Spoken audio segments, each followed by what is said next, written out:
Good morning बच्चों।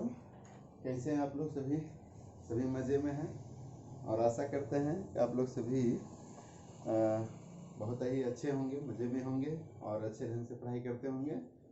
तो बच्चों चलिए फिर से हम लोग आप लोग सभी को मुकेश सर ऑनलाइन क्लासेस में स्वागत है। और आज हम लोग फिर क्लास 7 का विषय पर्यावरण और हम पार्ट 3 स्थल रूपों का विकास हम लोग पढ़ रहे थे। और आज हम लोग पढ़ेंगे भाग 4। और भाग 4 में जो है वह मुख्य स्थलाकृतियां यानी जो मुख्य स्थल की आकृतियां हैं उसके बारे में पढ़ेंगे। लेकिन भाग 4 को पढ़ने से पहले थोड़ा भाग 3 में हम लोगों ने क्या पढ़ा था। तो भाग 3 में हम लोगों ने पढ़ा था भूकंप के बारे में।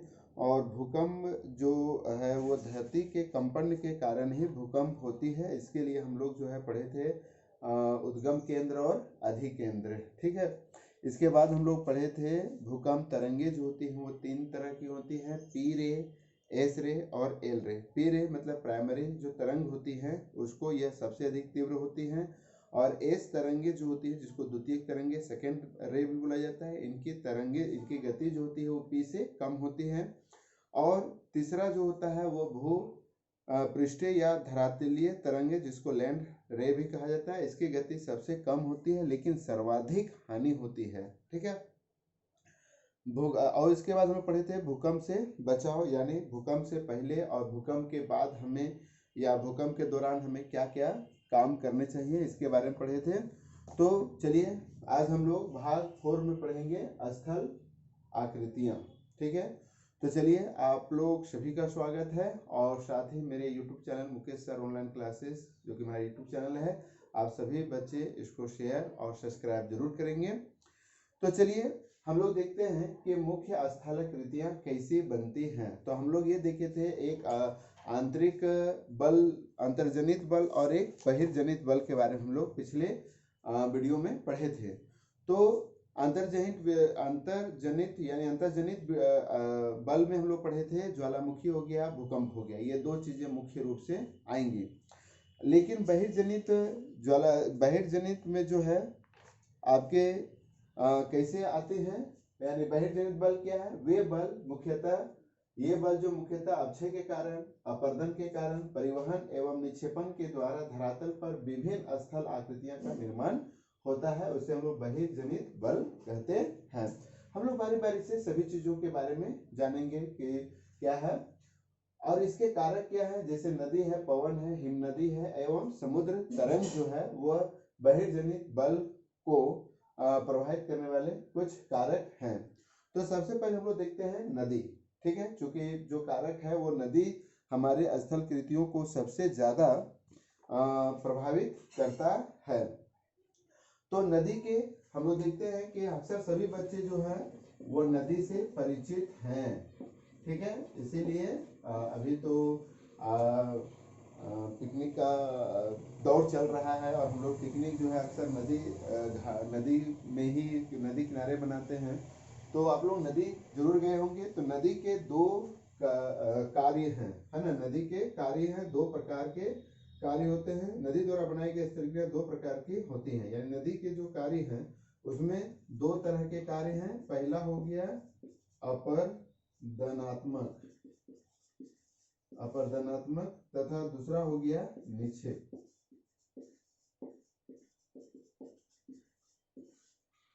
अब यहाँ पर वो देखेंगे बच्चों कि नदी के जो कार्य हैं वो अपरदनात्मक और निक्षेपात्मक जो है वो दो तरह के कार्य जो है नदी करती हैं। तो हम लोग बारी बारी से जो है हम लोग देखेंगे। आप लोग वीडियो को पॉज करके रोक कर जो है इन बिंदुओं को आप लोग उतार लेंगे। इसके बाद हम लोग देखते हैं अपरदनात्मक स्थल कृतियां। ठीक है। चलिए इसको हम लोग डिलीट कर देते हैं कि अपरदनात्मक क्या है। बच्चों अक्सर अगर आप नहीं गए हैं नदी किनारे तो इस वीडियो को देखने से पहले या वीडियो को देखने के बाद एक बार जरूर नदी के किनारे जरूर सैर करें, लेकिन सावधानी से, है ना, क्योंकि नदी में बह जाने का खतरा ज्यादा होता है। तो हम लोग पहला देख रहे थे अपरदनात्मक।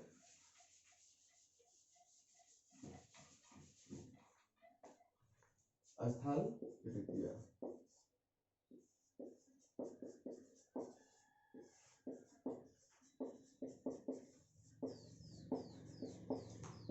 ठीक है बच्चों, अब ये अपरदनात्मक क्या है? ऐसी स्थल कृतियां नदियां युवावस्था में बनाती हैं। इस समय पहाड़ी भाग से होकर गुजरती हैं, जिस कारण नदियां तीव्र गति से बहती हैं, है ना। और तीव्र गति के कारण काट छांट की क्रिया तेजी से होती है। इस अवस्था यानी अपरदन मतलब हो गया मिट्टी को बहा के ले जाना, अपरदन मतलब मिट्टी को बहा के ले जाना। ठीक है, तो इस अवस्था को हम लोग बोलते हैं अपरदनात्मक स्थल कृतियां, यानी नदियां, ठीक है, नदियां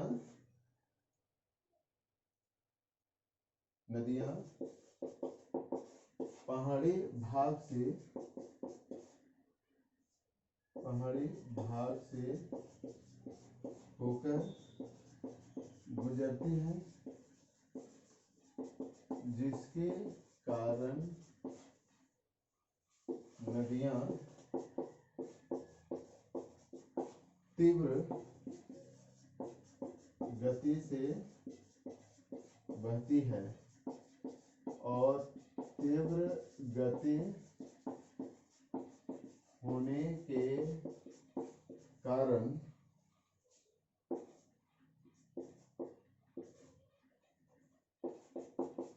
किनारों में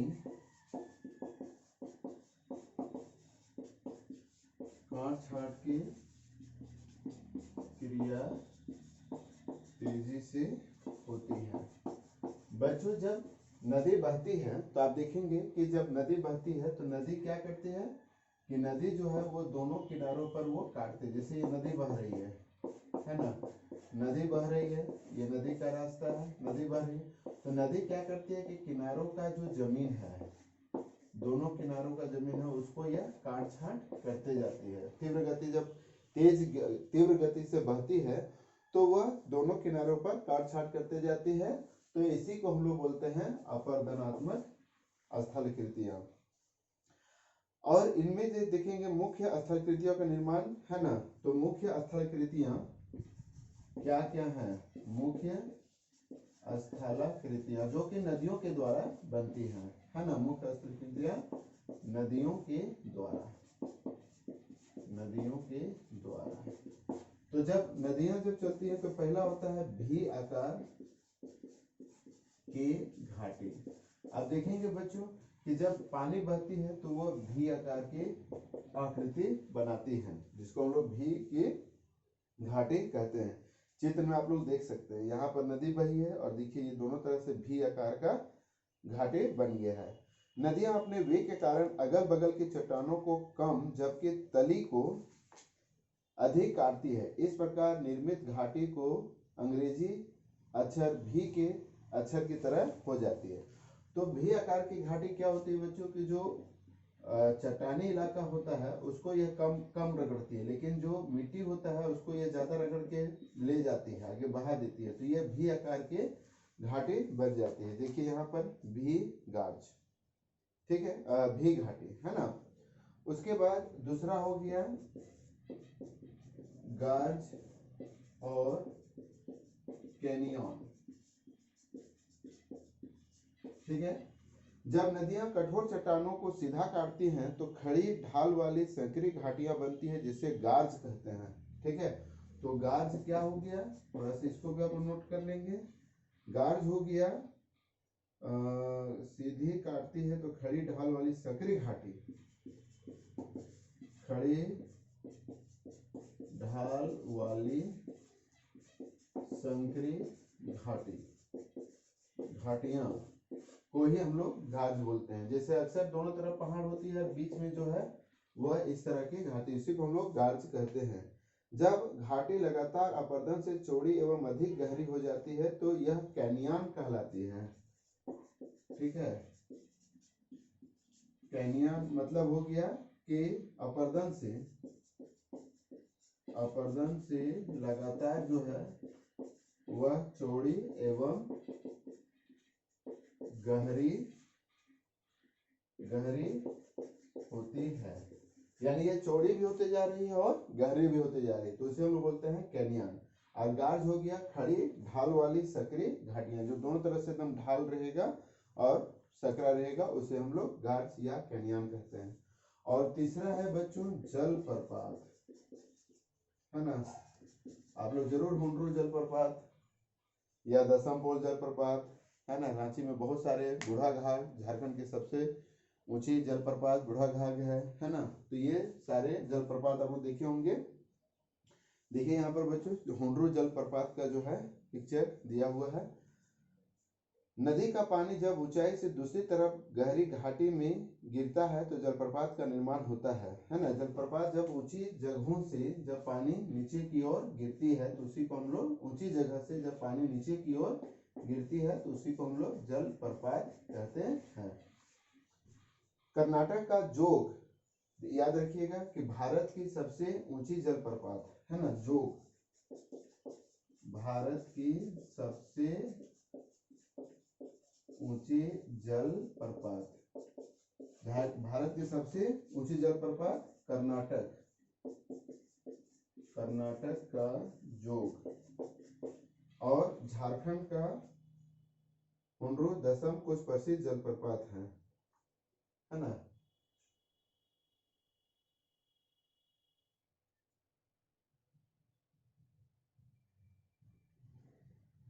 अच्छा चलिए, उसके बाद झारखंड की सबसे ऊंची जलप्रपात है वह है बूढ़ा घाघ, जो कि आपका बूढ़ा घाघ जो है वह लातेहार में है।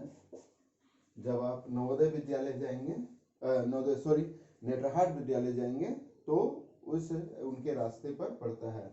और विश्व की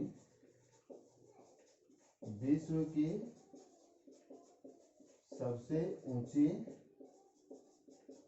जलप्रपात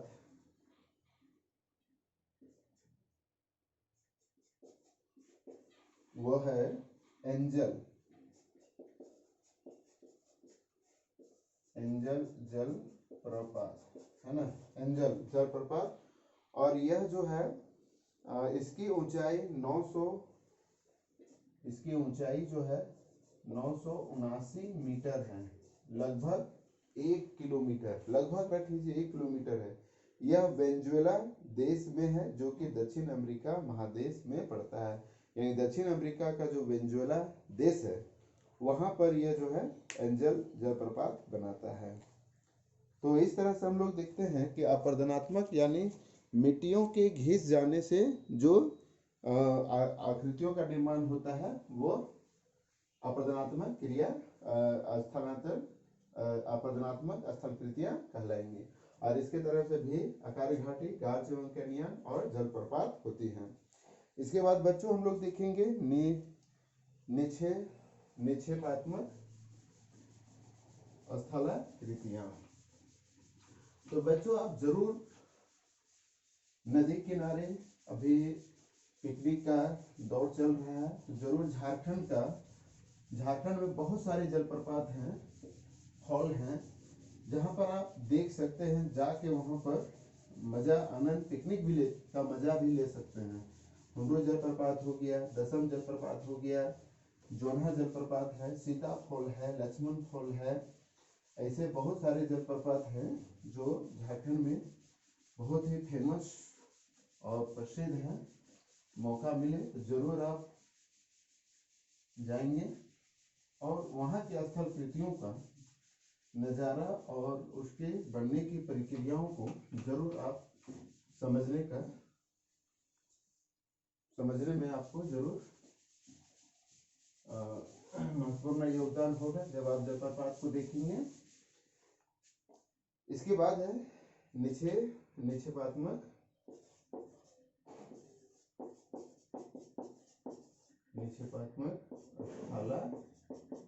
स्थलाकृतियां। बच्चों इसमें क्या होता है, नदियां अपनी प्रौढ़ा एवं वृद्धावस्था में अपने साथ लाए अवसाद को जमा करने का काम करती है। जब हम लोग अपरदनात्मक देखे थे बच्चों कि जब मिट्टियां नदियां जब मिट्टियों को काट के ले जाती हैं, काट छांट करके ले जाती हैं, तो वो एक जगह पर जमा कर देती है ना। यानी नदियां अपने साथ लाई गई अवसाद, अवसाद मतलब कचरा, जो उसका मिट्टी है, अवसाद को जमा करने का काम करती है। तो इसे हम लोग निक्षेपात्मक स्थलाकृतियां कहते हैं। नदियां जब अपने साथ बहुत सारी मिट्टियों को ले जाती हैं, देखेंगे अगर नदी किनारे गए हैं तो ऐसे बहुत जगह होंगे जहां पर बालू या मिट्टी जो है जमा हो जाती है, और वहां पर धीरे धीरे आप देखेंगे कि धीरे धीरे वहां मिट्टी जमा होके एक भूखंड या आकृति बन जाती है। तो उसे हम लोग निक्षेपात्मक स्थलाकृतियां कहते हैं। और इसके पीछे भी जो है, इसमें मुख्य जो है दो कार्य होते हैं। एक हो गया बिसर्प या गोकुर झील, ठीक है, बिसर्प एवं गोकुर झील। बच्चों, मैदानी इलाकों में नदियां धीमी गति से बहती हुई अपने किनारों को काटती और अवसाद जमा करती रहती है। नदियों का रास्ता सर्पिला हो जाता है, इसे सर्पिले आकार को बिसर्प कहते हैं। बिसर्प यानी नदियां जो होती हैं, नदियां मैदानी इलाकों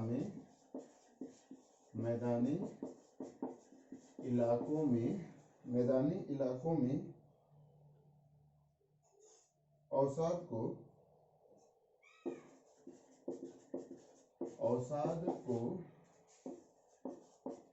जमा करती जाती हैं एवं नदियों का रास्ता सर्पिला हो जाता है। बच्चों, होती क्या है, देखिए, जैसे ये नदी बह रही है, अब क्या हुआ कि यहाँ पर वो मिट्टी जो है, यहाँ पर क्या किया, वो जमा कर दिया। अब जब मिट्टी यहाँ धीरे धीरे जमा हो गई, और जमा होने के बाद क्या हुआ कि ये ऐसे मुड़ गई, अब फिर ये ऐसे बहने लगी। अब यहाँ पर क्या हुआ, मिट्टी को जमा कर दी, तो मिट्टी फिर बहती, ये इस तरह से नदी बहते गई, और इस तरह से जो है नदियां जो है वो चलते जाती है। तो इस आकृति को हम लोग बोलते हैं सर्पिली आकृति, ठीक है, ये सांप के जैसा होती है। तो इसी को सर्पिला हो जाता है, और इसी सर्पिले आकार को, इसी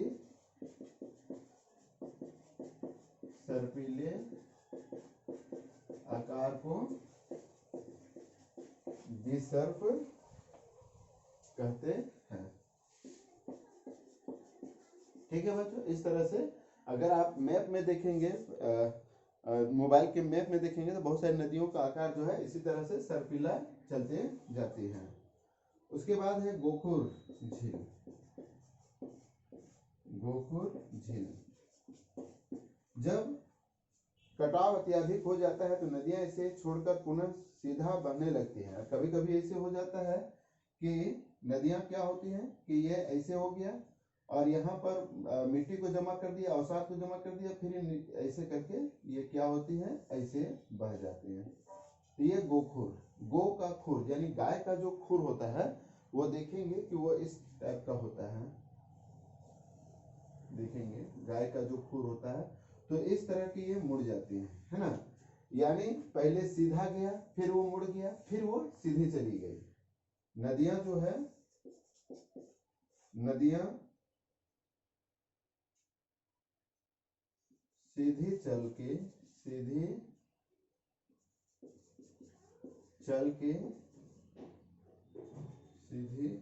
के या इसको ऐसे भी लिखेंगे, जब नदियां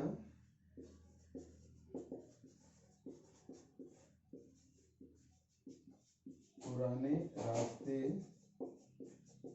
से नए रास्ते एवं पुनः नए नहीं रास्ते उसके नहीं करते हैं ना, यानी इसको यह कहा जाए कि सीधा होके सीधे रास्ते को छोड़कर या मुड़ जाती हैं, मुड़ छोड़कर मुड़ जाती हैं एवं पुनः सीधी हो जाती हैं। तो इसे हम लोग गोखोर झील कहते हैं। यानी ये सीधा गया, फिर मुड़ गया, फिर ये सीधा चल गया, तो इसे हम लोग बोलते हैं गोखोर, है ना। यानी इसकी आकृति जो होती है वो गाय के खोर के जैसा होती है, तो इसे हम लोग गोखोर झील कहते हैं। तो इसे आप लोग अपने कॉपी में जरूर उतार लेंगे वीडियो को पॉज करके। इसके बाद हम लोग देखते हैं जो विसर्पी के बाद जो है, चूंकि इसको हम लोग तुरंत मिटा देते हैं और लिखेंगे डेल्टा। डेल्टा क्या है?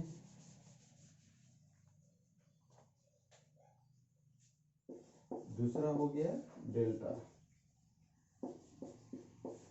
डेल्टा क्या है? डेल्टा निर्माण नदी के मुहाने के पास होता है ना। डेल्टा का निर्माण